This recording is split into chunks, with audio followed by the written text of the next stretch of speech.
এখনও বিশ্ববিদ্যালয় প্রশাসন এটিকে মানে বেশ গুরুত্ব দেয় নাই, খামখেয়ালির মধ্য দিয়ে রেখে দিয়েছে, যার কারণে আজকে নানান কনফিউশন এবং নানান ইস্যু তৈরি হয়েছে। তা সত্ত্বেও বিশ্ববিদ্যালয় প্রশাসন কোনো ধরনের ক্লিয়ার নির্দেশনা না দেওয়া সত্ত্বেও ইসলামী ছাত্র শিবির ঢাকা বিশ্ববিদ্যালয় শাখার জায়গা থেকে আমরা শিক্ষার্থীদের প্রতি কমিটমেন্টের জায়গা থেকে আমরা বিশ্ববিদ্যালয় হল এরিয়ায় আমাদের কোনো ধরনের রাজনৈতিক কর্মসূচি পরিচালনা করি নাই। আমরা আমাদের সকল ধরনের রাজনৈতিক কর্মসূচি সাধারণত টিএসসি, মধুর ক্যান্টিন বা বিশ্ববিদ্যালয়ের অন্য মূল যে প্লেস সেই প্লেসগুলো কেন্দ্রিক পরিচালনা করেছি। এবং বিশ্ববিদ্যালয়ের শিক্ষার্থীরা যেহেতু হলে থাকে, যেমন ধরেন একজন শিক্ষার্থীকে আমি শিক্ষাবৃত্তি দেবো, শিক্ষাবৃত্তি তাকে তো আমি ফোন দিয়ে বলবো না তুমি যে টিএসসি আসে নিয়ে যাও, আমি বরং বলবো তুমি কোন হলে আসো সেখানে গিয়ে পৌঁছায় দিচ্ছি।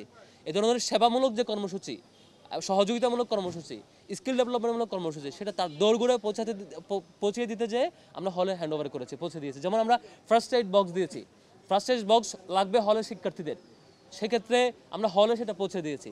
কিন্তু আমাদের দলীয় কোনো এজেন্ডা, রাজনৈতিক কোনো এজেন্ডা, দলীয় কোনো কর্মসূচি আমরা হল এরিয়ার মধ্যে আমরা করি নাই। এটা আমার শিক্ষার্থীদের প্রতি কমিটমেন্ট ছিল, সেই কমিটমেন্টটা আমরা মেনটেন করেছি। আর এর মধ্যে গতকালকে ছাত্রদলের কর্মসূচি, ছাত্রদলের হল কমিটি দেওয়াকে কেন্দ্র করে দেখলাম বেশ বিরোধিতা এবং পারস্পরিক বিরোধিতা আসছে। সবচেয়ে ভালো হতো এই প্রতিবাদ, এই বিরোধিতা প্রথম যারা কমিটি দেওয়ার মধ্য দিয়ে শুরু করছে, ছাত্র ইউনিয়ন জগন্নাথ হলে কমিটি দিয়েছে, এই রিয়েকশনটা তখন আসলে সবচেয়ে ভালো হতো।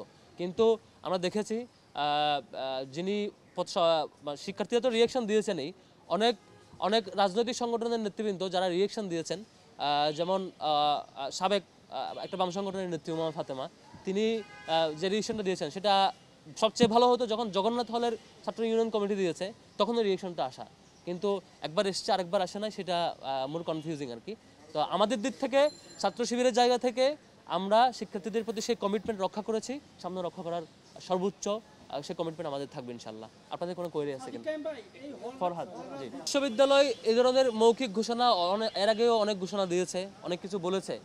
আমরা বিশ্ববিদ্যালয় প্রশাসনের গত দীর্ঘদিনের যে ক্রোনোলজি দেখেছি, যে ধরনের কার্যক্রম দেখেছি, তো মৌখিক ঘোষণার উপর আমরা আস্থা রাখতে পারি না। তো বিশ্ববিদ্যালয় প্রশাসনের মৌখিক ঘোষণার প্রতি আমরা আস্থা রাখতে পারি না এই দিক থেকে, আগের বিষয়গুলো পর্যালোচনা করে। আমরা যেটা বলবো সেটা হচ্ছে বিশ্ববিদ্যালয় প্রশাসনের এখন দ্রুততম সময়ের মধ্যে যেটা উচিত সেটা হচ্ছে প্রত্যেক স্টেক হোল্ডারের সাথে বসে একটা কনসেনসাসের ভিতরে মাধ্যমে সবার ঐক্যমতের ভিত্তিতে একটা লিখিত ফরম্যাটে নিয়ে আসা, যে ফরম্যাটে যে রাজনীতি করতে চাইবে না তারও যেমন অধিকার হরণ হবে না, যে রাজনীতি করতে চাইবে তারও কোনো ধরনের সাংবিধানিক অধিকার হরণ হবে না। একই সাথে বিশ্ববিদ্যালয়ের অধিকাংশ শিক্ষার্থীর যে প্রত্যাশা, হল এবং আবাসিক এরিয়ার যে সেফ থাকা, এবং একই সাথে রাজনৈতিক সংগঠনগুলোর যে প্রত্যাশা বিশ্ববিদ্যালয় এরিয়ায় তার রাজনৈতিক কর্মসূচি বাস্তবায়ন করতে পারা, সবগুলোর সামষ্টিক প্রত্যাশাগুলো মাথায় রেখে এবং সবার সম্মতিতে একটা লিখিত ফরম্যাটে লিখিত অ্যানাউন্সমেন্ট আসার আগ পর্যন্ত শুধুমাত্র মৌখিক ঘোষণার উপর আমরা কোনো ধরনের আস্থা রাখতে পারছি না। সেটা না, বিষয়টা এক কথায় বলেন। সংজ্ঞায়নবিহীন কোনো ঘোষণা, এটা বিরোধিতা করার সুযোগ থাকে না, জাজমেন্ট দেওয়ার সুযোগ থাকে না।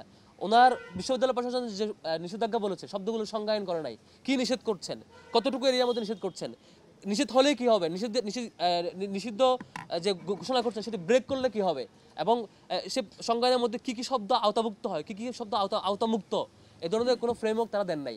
যেহেতু সংজ্ঞায়নটা ক্লিয়ার না, সুতরাং এই ব্যাপারে জাজমেন্ট দেওয়াটা আমাদের জন্য, আমি সেটাই বলছি, রাজনীতি বলতে কি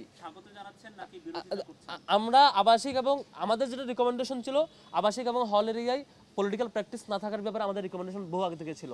আমরা বলেছিলাম বিশ্ববিদ্যালয় কেন্দ্রিক রাজনীতিগুলো চলবে। আমাদের রিকমেন্ডেশন ছিল রাজনৈতিক সংগঠনগুলোর প্রতিনিধিরা তাদের হলে থাকবে আবাসিক শিক্ষার্থী হিসেবে, তার রাজনৈতিক পরিচয় কোনো ধরনের ফেভার পাওয়া কিংবা কোনো ধরনের চাপের মুখোমুখি হওয়ার কারণ হবে না। তার রাজনৈতিক পরিচয়, সে তার মতামত প্রকাশ করতে পারবে, পলিটিক্যাল প্র্যাকটিসগুলো বিশ্ববিদ্যালয় এরিয়া কেন্দ্রিক করবে, এটা আগেও বলেছিলাম আমরা। কিন্তু কালকের যে ঘোষণা, শব্দ চয়নের কোনো সংজ্ঞায়ন ক্লিয়ার না। রাজনীতি নিষিদ্ধ বলতে কি মিন করছেন তিনি, ওই ব্যক্তি হলে থাকতে পারবে কিনা, কি কাজ করতে পারবে, কি কাজ করতে পারবে না, ক্লিয়ার কোনো ঘোষণা আসে নাই। সেদিক থেকে আমরা এটা মানে ফিডব্যাক দেওয়াটা কঠিন আর কি। বিশ্ববিদ্যালয় যদি একটা ফিক্সড ঘোষণা দেন সংজ্ঞায়ন সাপেক্ষে, তাহলে আমরা এটার ফিডব্যাক দিতে পারবো। আমরা ইসলামী ছাত্র শিবির সাধারণত আমাদের যে কোনো জিনিস নিয়মতান্ত্রিক হইতে ফলো করি। আমরা যদি কোনো প্রতিবাদ জানাতে হয় সেটা শিবিরের বাইনে ব্যানারে মিছিল করব। আর আমাদের যদি কোনো কিছু মানে রিকমেন্ড করতে হয়, আমরা সেই রিকমেন্ডেশনটা আমরা ইউনিভার্সিটি প্রশাসনকে রিকমেন্ড করি, এর আগেও করেছি। এই যে হলে আবাসিক এরিয়ায় রাজনীতি থাকা না থাকা ইস্যুতে আমরা রিকমেন্ডেশনটা আমরা এর আগেও বহুবার করেছি বিশ্ববিদ্যালয় প্রশাসনকে। আমি শেষ করি ভাই, গতকালকে আপনারা দেখেছেন যে একটা হলে শিবিরের পক্ষ থেকে দেওয়া পানির ফিল্টার ভাঙচুর চালাইছে। তার মানে কি এটা আমরা চালাইছি? এই ধরনের এগুলো দ্বিচারিতা কারো মানে আমরা স্পষ্টত দেখেছি এখানে মানে শিক্ষার্থীদের একটা ক্ষোভের বহিঃপ্রকাশ ছিল তা সত্য, কিন্তু একই সাথে কিছু রাজনৈতিক ব্যক্তি যারা নিজেদেরকে ইদানিং ধরে নির্দলীয় দাবি করছেন, কিছু রাজনৈতিক ব্যক্তি যারা নিজেদেরকে অরাজনৈতিক দাবি করছেন, কিছু বামদলীয় ব্যক্তি যারা নিজেদেরকে অরাজনৈতিক বলে নির্দলীয় হিসেবে প্রতিনিধিত্ব করতে চাচ্ছেন, মানে ডাবল স্ট্যান্ডার্ড রোল প্লে করছেন, তারা মূলত বিভিন্ন বিষয় আমাদের উপর চাপিয়ে দিতে চান। এই ধরনের চাপিয়ে দিয়ে খুব বেশি টিকবে না আর কি। ক্যাম্পাসে বন্ধ হওয়ার প্রশ্নই আসে না, ক্যাম্পাসে বন্ধ হওয়ার প্রশ্নই আসে না, এবং ক্যাম্পাসে বন্ধ হওয়ার আলাপও আসে না এখানে। হল এবং আবাসিকের আলাপ আসছে। আমি এটা অলরেডি ক্লিয়ার করেছি, বিশ্ববিদ্যালয়ের কোনো হলে আমরা কোনো রাজনৈতিক কর্মসূচি এখন পর্যন্ত চালাই নাই। এটা শিক্ষার্থীদের প্রতি আমাদের কমিটমেন্ট ছিল, প্রশ্ন আবার আসার কথা না। আর এদিকে যে প্রশ্ন আসছে, বিশ্ববিদ্যালয় প্রশাসন আমরা শুনতে পেয়েছি ইউনিভার্সিটি প্রশাসন সংগঠনগুলোর সাথে আলাপ করতে চান, বসতে চান, বসে তারা একটা কনসেনসাসের ভিত্তিতে একটা সিদ্ধান্তে আসবেন। এটা ভালো, সবার সাথে আলাপ করে একটা কনসেনসাসের ভিত্তিতে সিদ্ধান্তে আসতে পারাটা ভালো। এটা জানতে পেরেছি, এখনো শিওর না আর কি। তো এটা আমরা আগেও বলেছিলাম, সবগুলো সংগঠনের সাথে আলাপ করে একটা ফরম্যাটে আসা, তাহলে পলিটিক্যাল প্র্যাকটিসগুলো সুন্দর একটা গোছানো ফরম্যাটের মধ্যে দিয়ে থাকে আর কি। আমি দুটো প্রশ্নের উত্তর একসাথে দিই। কিছুদিন আগে আমি একটা টক শোতে আমাদের টিম শব্দ উচ্চারণ করেছিলাম, ছোটো ছোটো টিম। এটা শুধু তখন আমি এর আগেও বলেছিলাম, কিন্তু একটা নির্দিষ্ট দলের এজেন্ডা বাস্তবায়ন করার জন্য তারা এই শুধুমাত্র এই ক্লিপ, পুরো বক্তব্য না শুনে ছোট্ট ক্লিপ প্রচার করে তাদের নিজেদের মানে ব্যর্থতা ঢাকার চেষ্টা করছে আর কি। এটা খুবই দুঃখজনক। আমি বলে দেখেন, প্রথমত এটা প্রচার করছে ছাত্র দলের দিক থেকে কেউ কেউ, আবার কেউ প্রচার করছে বাদশাহের দিক থেকে কেউ। বেশ কিছু সংগঠনকে আমরা দেখেছি তারা ব্যক্তির রাজনীতি করে, ব্যক্তির পিছনে পিছনে দৌড়ায়। একটা সংগঠনে 5 জনের মানে 5টা গ্রুপ, 10 জনের 10টা গ্রুপ, ওই ব্যক্তি উদ্যোগে সব কিছু করে। ব্যক্তির একটা বলয় থাকে, ব্যক্তি তার সুপিরিয়র ব্যক্তিকে মেনটেন করে, ওইখান থেকে নিয়ে সংগঠন চালায়। এটা সংগঠন বলে না, এটা হলো ব্যক্তি পূজা। যারা এই ধরনের কাজ করে তারা সাংগঠনিক টিম ওয়ার্ক বুঝেন না। আমরা যেটা করি এটা হচ্ছে ব্যক্তি পূজা না। একজন এক হলে 5 জন থাকবে, 5 জন 5টা গ্রুপে মেনটেন করবে, 5 জন সুপিরিয়র ব্যক্তিরা মেনটেন করবে, সেখান থেকে টাকা নিয়ে এসে যার কাজ করবে, লোকজন নিয়ে ঘুরবে, এবং ব্যক্তির আলাদা কুরাম থাকবে। এই কুরাম পলিটিক্স আমরা পছন্দ করি না। আমরা যেটা করি সাংগঠনিক টিম ওয়ার্ক করি। টিম ওয়ার্কটা কীভাবে করে? ধরেন আমরা কুরবানির একটা ফেস্টিভ্যাল আয়োজন করেছিলাম, তাহলে আমরা প্রত্যেক হল থেকে ভলান্টিয়ার লাগবে না? ভলান্টিয়ার ওই সময়ের জন্য একটা সাময়িক টিম ওয়ার্কের জন্য একটা ভলান্টিয়ার টিম লাগবে। আমরা মনে করেন ফার্স্ট এড বক্স দিয়েছি, হলের প্রশাসনের কাছে ফার্স্ট এড বক্স পৌঁছে দেওয়া হবে। এখন হল প্রশাসনের কাছে ফার্স্ট এড বক্স যদি পৌঁছে দেওয়া হয়, 3-4 জনের একটা টিম তো আমার ইনস্ট্যান্ট ফর্ম করতে হবে যে তোমরা 3 জনকে একটা পৌঁছায় দাও। অর্থাৎ এজেন্ডা বেসিসে যখন যারা বাস্তবায়ন করবে আমাদের ভলান্টিয়ার টিম হয়। এটাকে বলেছিলাম আমি টিম। যখন যে কাজ বাস্তবায়ন করা হয় সেই কাজ সুন্দর টিম ওয়ার্কের মধ্যে দিয়ে সম্পন্ন হওয়ার জন্য আমাদের নানান ভলান্টিয়ার টিম লাগে। এটা হচ্ছে ভলান্টিয়ার টিম। আমরা হলে ওই যে ফ্রি হেলথ ক্যাম্প করেছিলাম, হলের বাইরে এরিয়াতে ইফতার বিতরণ করেছিলাম। যখন যে হলের শিক্ষার্থীরা সেবা গ্রহণ করবে সে হলের শিক্ষার্থীদেরকে ওয়েলকাম করার জন্য আমাদের ভলান্টিয়ার টিম লাগবে না? এই জন্য আমাদের জনশক্তিদের মধ্যে, ম্যান পাওয়ারদের মধ্যে যাদের পরীক্ষা থাকে না, যারা তখন ফ্রি থাকে, ক্লাসের ব্যস্ততা থাকে না, হলে থাকে, বাড়িতে থাকে না, তাদের নিয়ে ইনস্ট্যান্ট একটা ভলান্টিয়ার টিম ফর্ম করা হয়। তোমরা আজকের কাজটা বাস্তবায়ন করবা, কাজ শেষে এই টিমটা আবার ভ্যানিশ। মানে এটা হচ্ছে ভলান্টিয়ার টিম। এখন যারা এটা বুঝে না, যারা বুঝে ব্যক্তি রাজনীতি, যারা বুঝে স্বার্থের রাজনীতি, যারা বুঝে চাঁদাবাজির রাজনীতি, যারা বুঝে হচ্ছে গ্রুপ মেনটেনের রাজনীতি, তারা কখনো টিম ওয়ার্ক বুঝবেন না। তারা এটা নিয়ে অপপ্রচার করবে খুবই স্বাভাবিক। শিক্ষার্থীরা যদি না চায়, কোনো হলে শিক্ষার্থী, আমরা এটা বিপরীত মত দেখেছি। কোনো হলে শিক্ষার্থীরা বলছে যে আমরা কোনো ধরনের রাজনীতি চাই না হলে, কিন্তু সেবামূলক কর্মসূচি আমরা চাই। কোনো হলে কেউ বলছে আমরা এটাও চাই না। যদি হলে এমন হয় যে সাধারণ সভার মধ্য দিয়ে শিক্ষার্থীরা একমত হয়েছে এই ধরনের কোনো প্রজেক্ট তারা নেবেন না, তাহলে আমরা এগ্রি করি। মানে আমরা তো যা দিয়েছি এটা শিক্ষার্থীদের দাবির প্রেক্ষিতে দিয়েছিলাম, কোনো জিনিস আমরা চাপাই দিই নাই। যেমন ঠান্ডা পানি কোল্ড ওয়াটার ডিসপেন্সার কবে দেওয়া হয়েছে, যখন শিক্ষার্থীদের রেসপন্স ছিল যে ভাই খুব প্রচণ্ড গরম পড়ছে, এখানে ওই পরিবেশ নাই, আমরা আমাদের প্রতিনিধি টিম প্রশাসনের কাছে গেছে, স্যার আপনারা এটা ব্যবস্থা করেন। প্রশাসন বলতেছে ফান্ড নাই, তখন আমরা ব্যবস্থা করছি। তারপরে এইভাবে প্রত্যেকটা প্রজেক্টে যে কটা পানি ফিল্টার এইভাবে হয়েছে যে প্রশাসন আমরা বলছি আপনারা এটা দেন, শিক্ষার্থীদের দরকার। প্রশাসন বলতেছে আমাদের ফান্ড নাই, কোথায় দিব বাবা? তখন আমরা শিক্ষার্থী হিসাবে চিন্তা করছি আমাদের তো অ্যালামনাই আছে, সাবেক অ্যালামনাইদের কাছ থেকে ফান্ড ম্যানেজ করে আমরা এটা হেল্প করেছি। এটা তো প্রশাসনকে আমরা এম্পাওয়ার করেছি তাদের কাজে। বিষয়টা এরকম ছিল।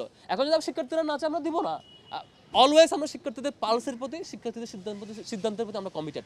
হলের অধিকাংশ শিক্ষার্থীরা যখন যেটা চাইবে আমরা সেই অনুযায়ী করবো।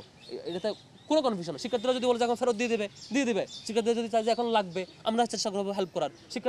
শিক্ষার্থীরা যদি চায় তাদের লাগবে না, তাহলে আমরা এই কাজে এঙ্গেজ হবো না। শিক্ষার্থীরা যে কাজে যেভাবে এঙ্গেজমেন্ট চাইবে সেটা। তবে এখানে কোনো দলীয় এজেন্ডা বাস্তবায়ন করার জন্য কেউ যদি একক বিরোধিতা করে সেটাকে আমরা শিক্ষার্থী হিসেবে বিবেচনা করবো না। শিক্ষার্থীদের সমন্বিত সাধারণ সভায় যখন শিক্ষার্থীরা যখন যেটা চাইবে পাশ হয়ে আসবে, সেটাই আমরা। ডাকসু নিয়ে কোনো আশঙ্কা আমি দেখছি না। রাতের মধ্যেই যেমন একটা কনফিউশন তৈরি হয়েছে, পরিবেশ তৈরি হয়েছে, এই পরিবেশ আবার এক রাতের মধ্যে সলভ করে ফেলা যায়। এটা প্রশাসনের হাতে আছে। প্রশাসন চাইলে এইটা সবার সাথে বসে একটা সমন্বিত সিদ্ধান্তের মধ্য দিয়ে একটা সমাধানে চলে আসতে পারে। এখন এটা প্রশাসনের সক্ষমতা বা ব্যর্থতার উপর ডিপেন্ড করবে। রাতারাতি যেমন প্রবলেম ক্রিয়েট হয়, আবার রাতারাতি এটা সলভ করার মধ্যে সেই ক্যাপাসিটি প্রশাসনের থাকতে হবে। কারণ প্রশাসনের ব্যর্থতার কারণেই এই ধরনের ক্রাইসিস তৈরি হয়েছে। আমি ডাকসু পিছানোর কোনো কারণ, কোনো উপলক্ষ বা মাধ্যম এখানে দেখছি না আর কি। ডাকসু অন টাইমে হবে বলে বিশ্বাস করতে চাই। ওই শিক্ষার্থীর রাজনৈতিক পরিচয় খুঁজবেন। যে শিক্ষার্থীটা বলবে তার রাজনৈতিক পরিচয় নিশ্চিত পাবেন। উইদাউট রাজনৈতিক আইডেন্টিটি ছাড়া যদি কোনো শিক্ষার্থী এরকম বলে, আমার সাথে বসায় দিবেন, তার কাছে আমি রিকমেন্ডেশন দেবো। আর কীভাবে করলে এটাকে পাবলিক সংগঠন বলে। গত এই 5-7 মাস সময়ে ছাত্র শিবির যে ম্যাসিভ পর্যায়ে প্রোগ্রাম করছে, পাবলিক ইভেন্ট, তার ধারে কাছে কোনো সংগঠন করে নাই। তাও যদি কেউ এটা অভিযোগ দেয়, তার কাছ থেকে আমি রিকমেন্ডেশন চাইবো, ভাই আর কিভাবে কাজ করতে পারি, রিকমেন্ডেশন দিবেন। আমার সংগঠনের কমিটি তো আমি দেই ভাই, আপনি তো দেন না। এখন যদি আমি কমিটি দেই নাই আর আমার উপর বলে যে কমিটি দাও, তাহলে কি আমার সংগঠনের পুলিশ আপনি ঠিক করবেন? তাহলে এটা তো ডাবল স্ট্যান্ডার্ড গিরি। কালকে একজন দেখলাম, বেশ হাসলাম অনেকক্ষণ, একজন বলেছে ছাত্র দলের কমিটি বিলুপ্ত করতে হবে আর শিবিরকে কমিটি দিতে হবে, একজনের বক্তব্য দেখলাম, আমি অনেকক্ষণ হাসলাম। মানে অদ্ভুত ব্যাপার, শিবিরের কমিটি সে দিবেন, আমি দিব। আমরা শিক্ষার্থীদের কমিটমেন্ট দিয়েছি, তো আমরা আমাদের কর্মসূচি কীভাবে চালাবো সেই কমিটমেন্টের বেসিসে চালাচ্ছি।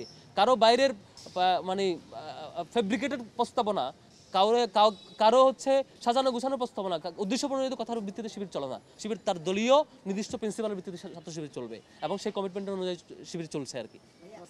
এবং এই প্রশ্ন আমার উত্তরের ভিত্তিতে আসলে ঠিক হবে না। এটা সবার সাথে বসে, সকল স্টেকহোল্ডারদের বসে ঠিক করতে হবে।